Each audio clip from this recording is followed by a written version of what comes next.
The 45-year period after World War II, known as the Cold War, introduced a new breed of conflict that transcended the nature of previous wars.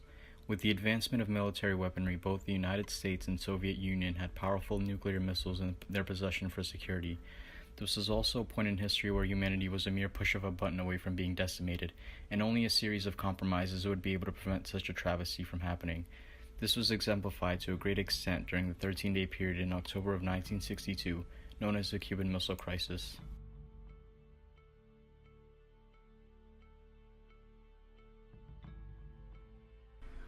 On April 17, 1961, the United States carried out an invasion at the Bay of Pigs in Cuba. The U.S. was not in favor of the country's new communist regime under Fidel Castro, who had overthrown its dictatorship and established diplomatic ties with the leading socialist powers. Eisenhower, the U.S. president at the time, authorized the CIA with millions of dollars to recruit Cuban exiles in the United States to assemble a counter-revolutionary force meant to take over Cuba and abolish Castro's leadership. The invasion that had been planned for months was approved by the newly elected president, John F. Kennedy. The Soviets were at this point on good terms with Cuba, which did not sit well with the United States. The U.S. was already having issues with the Soviet Union, and Cuba's proximity to the country could potentially be lethal.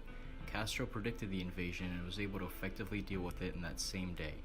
Many wanted Kennedy to support the invasion with U.S. troops, but he was careful and did not want to cause another war. Though the invasion failed, this small-scale tension let the Soviets know of the U.S.'s efforts to eliminate Castro and allowed them to assist the country with imported missiles. What started as a small skirmish in North America eventually led to an eerie transcontinental crisis over Cuba's holding of Soviet missiles. Fidel Castro's fear of future American invasions and the challenge of his ruling prompted him to ask the USSR for assistance.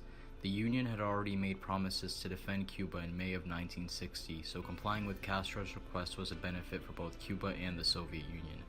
Cuba's defensive capabilities may have increased immensely, but Soviets also saw strategic advantages as missiles in Cuba would make them more powerful in the threat of a nuclear attack.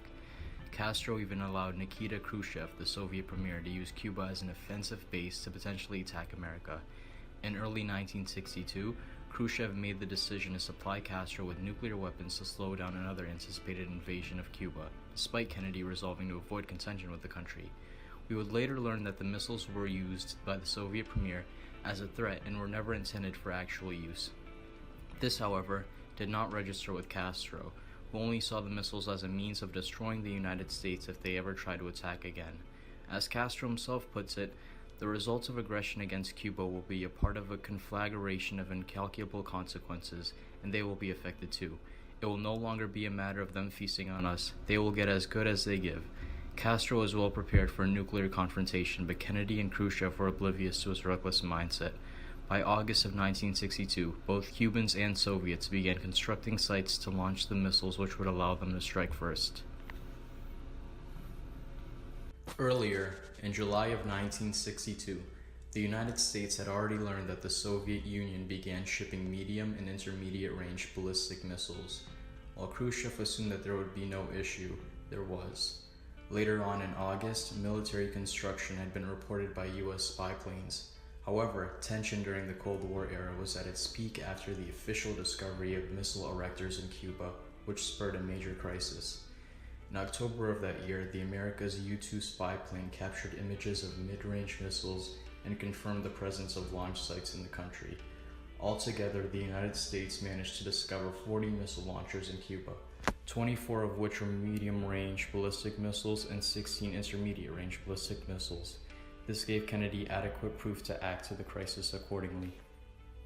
In Cuba harboring Soviet missiles a crisis was the reality that they had the capability of wiping out major U.S. cities due to how close Cuba is to the country.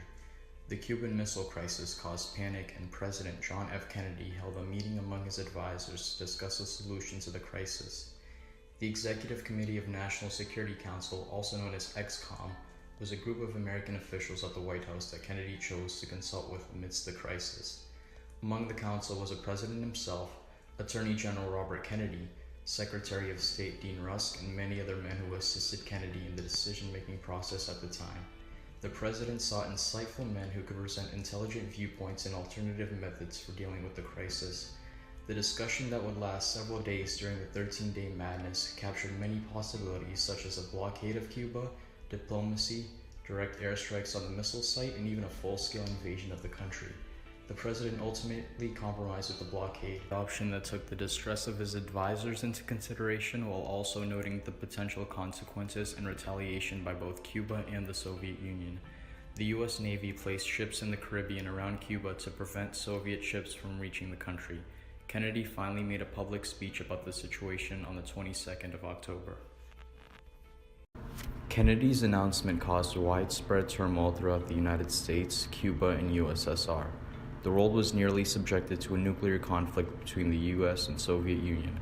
While American citizens constructed bomb shelters in the case of Khrushchev's retribution, citizens of the Soviet Union protested of Kennedy's decision as it could lead to war. In a letter to Khrushchev, Kennedy requested that the Soviet Union immediately withdraw their missiles from Cuba. Khrushchev, however, did not appreciate this and responds with a letter to the president stating that the quarantine was an act of aggression towards the Soviets. Conflict among each side grew continuously since the Soviet premier felt that Kennedy had no right to issue an ultimatum by threatening force unless the Soviets complied with his demands. Soviet ships attempting to bypass the quarantine would be quickly stopped and inspected. Despite not being in favor of Kennedy's request, Nikita Khrushchev realized what was at stake if he persisted. Growing conflict among the USSR and the United States could lead to a devastating nuclear war. The Soviet premier then issued another proposition in a letter sent a few days later. Khrushchev declared that the Soviet Union would extract its missiles from Cuba if the United States gave its word not to invade the country. This potential agreement would soon escalate when Nikita Khrushchev also demanded the removal of United States Jupiter missiles overseas in Turkey. Kennedy was not entirely opposed to the deal, though this was not the case for many of his advisors and citizens who did not want him negotiating with the enemy. Several of his advisors, including his brother, helped him consider other options. Ultimately, the United States vowed not to invade Cuba if the Soviet Union removed its missiles from the country. In private, however, Kennedy threatened the Soviets that he would eliminate them if Khrushchev did not announce withdrawals of the missiles within 24 hours. In secret, the president's brother, Robert Kennedy, met the Soviet ambassador Anatoly Dobrynin and discussed another way of viewing the president's letter. Kennedy had been trying to stress the urgency of the conflict but was ready to sacrifice his missiles in Turkey within 6 months if the Soviet Union complied with him. Robert Kennedy gave his word on Kennedy's intended deal with Khrushchev. If the Soviets withdrew their missiles from Cuba, the U.S. would mirror their actions in Turkey, while also promising not to invade Cuba. As Dobrynin notified Khrushchev of Kennedy's deal, he made a public acceptance speech on the 28th of October, which signaled the end of conflict and the Cuban Missile Crisis. The most intense days of the Cold War era, from October 15th to the 28th, feature subtle conflict and disagreement. What made this conflict deadly was the possibility of a nuclear war that haunted not only the people but the leaders of each country as well. A conflict of this magnitude could only be resolved through compromise, and thanks to the careful course of action taken by Kennedy and the Soviet premier's desire for preserving peace, a deal was reached that would protect humankind and put an end to the crisis. Robert Kennedy gave his word on Kennedy's intended deal with Khrushchev. If the Soviets withdrew their missiles from Cuba, the U.S. would mirror their actions in Turkey, while also promising not to invade Cuba. As Dobrynin notified Khrushchev of Kennedy's deal, he made a public acceptance speech on the 28th of October, which signaled the end of conflict and the missile crisis.